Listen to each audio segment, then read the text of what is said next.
Hi, this is Lisa from creativecanines.blogspot.com, and I'm coming at you today with our second Copic tutorial, Pitfalls of Blending and Shading. And today I'm going to work with this image here from Pixie Dust Studios. It's a new release. It's the Queen of Hearts from their Alice in Wonderland Down the Rabbit Hole. New release is coming out March 1st. First, I'm going to look at our last little images supplied to us by Pixie Dust Studios and look at some issues. Okay. Right, here's Little Wink colored, and he was colored the traditional way that you see in a lot of videos, a lot of information about how to use your Copic markers, okay? You start by laying down the entire image, the lightest color, followed by the medium colored, followed by the darkest color, and then you go back over the lightest color. Now, the problem with doing this is, especially with reds, is that they'll start to bleed, and you can see the bleeding happening all over this. Not to mention, it starts to become really one note. That's why I kind of created my own way to do blending, because it wasn't working for me. The second thing is that when you use two colors that are too far apart in the color family, for example, I used an E39 with an E32. That's five different numbers away from each other in the color family. And you can tell what has happened is that this light color has pushed this darker color. We talk about that a lot, and it has made this really dark line here. Okay, here's another problem that can happen. You're using the right colors, you're reserving your white space, but you can tell there's some really harsh lines here. You're not blending in well enough, and I left this really dramatic so that you could see it on camera.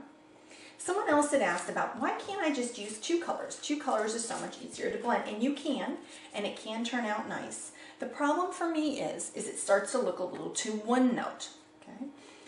There's not a whole lot of differentiation between this dark side and the light side if the light source is coming from this direction. But it can be done, and they can look nice.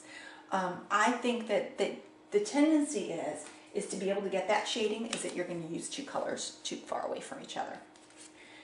So we're going to once again look at this Pixie Dust Studio image, and I'm going to make my light source come from this direction, okay?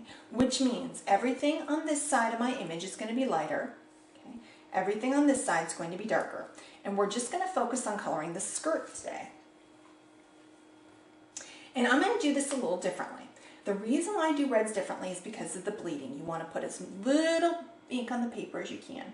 So I'm going to start with my darkest color, my E39, and I'm going to use a feather stroke. And a lot of people, I think, have a question about that. You start by pushing a little bit harder on the edge by the digital line there for the digital image. And then you draw that out, kind of with a flicking motion. Okay? So that means I have more ink on this side than towards the middle there. I'm going to go over with my E37, and the way I do this is I also do this differently. I start from outside and work my way in. Once again with the feather stroke. I'm going to go back this other way.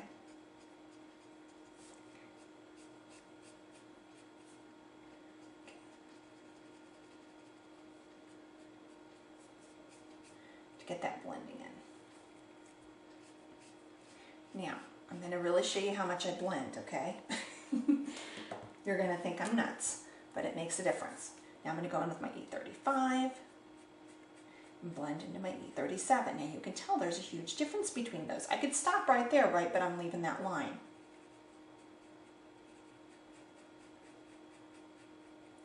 And you can see the more I blend, once back and forth with that feather stroke, the more it starts to blend together.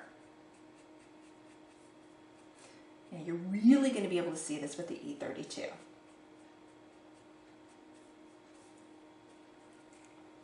Now I'm going to go over my E32 over my E35. Now even though there's only 3 numbers difference, there's a huge difference in color. And once again, the light's going to push the dark. I'm going to reserve a white portion just like I showed you before. And I'm going to go back and forth. Now, here's the trick that I like to use. Even though those are blending okay, that's still too harsh of a line for me. I'll go back over with a really light feather stroke with my R35 to help feather that in. I'm barely putting any color down. And now I'm going to go back over with my E32. once again with red, you do not want to put down too much ink on your paper. You'll have lots and lots of bleeding. Feather stroke that in.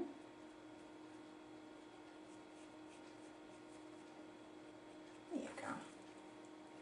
So again, there's a little bit of a line there. I would tend to go back over that. Okay, and then go back over that one more time. Using a really light feather stroke with the E32.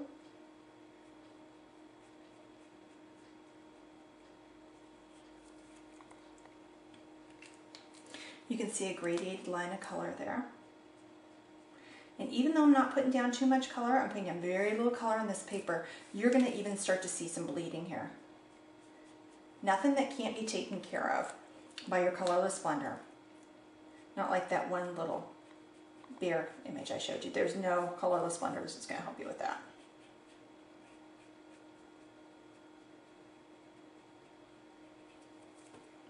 Okay.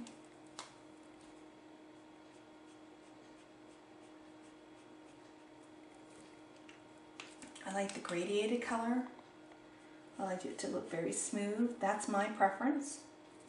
There are a lot of designers out there who will leave a little bit more of a chunky color without being blended. And for me, I don't love that. Now you can see I went over her arm there. This is why I always color skin and hair last. So if I need to, I can go over this several times to be able to clean this up. I'm not going to worry too much about the dress here because I'm going to make this black.